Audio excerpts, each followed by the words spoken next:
বাবু, আমাকে 1000 টাকা দিবি? কি করবেন আপনি এত টাকা নিয়ে? কালই তো আপনাকে 500 টাকা দিলাম। কিরকম ভাবে কথা বলছো মায়ের সঙ্গে? তো কিরকম ভাবে কথা বলবো ওনার সাথে? তোমার তো আরেকটা ভাই আছে নাকি? তো উনি ওনার কাছে চলে যেতে পারে না? না তুমি ওনার সব টাকা নিয়ে রেখেছো? আর ওনার টাকা চাওয়াটা তো এখন অভ্যাসে দাঁড়িয়ে গেছে। কখনো 500, কখনো 300, কখনো 1000 চাইতেই আছে। আর উনি যায় না কেন ওনার আরেক ছেলের কাছে?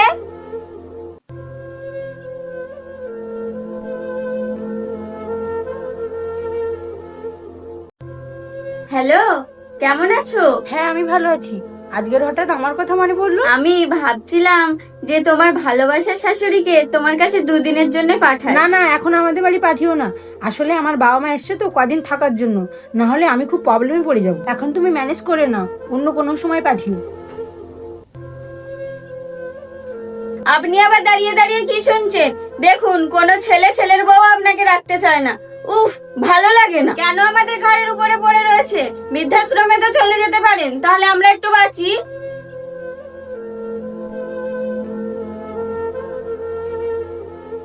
এ কি মা, তুমি কোথায় যাচ্ছ? আমি চাই না আমার জন্য তোর আর বৌমার মধ্যে ঝামেলা। আমার ভাগ্য কি দেখ, আমার আর এক ছেলেও আমাকে রাখতে চাইছে না। থাক বাবু, বাদ দে, আমার নিজের ব্যবস্থা আমি নিজেই করে নেব। এটা তুমি কি বলছো মা? সন্তানের উপরে বাবা মা বোঝা হয় নাকি? তুমি চলো, কিন্তু তুমি চলো চলো। তোমার সাহস কি করে হয় মাকে বাড়ি থেকে বের করে দেওয়ার? আর তুমি কে মাকে বলার মা তার অন্য ছেলের কাছে গিয়ে থাক? দেখো, আমি আমার ভাইয়ের ব্যাপারটা জানি না, কিন্তু আমার মা আমার কাছেই থাকবে।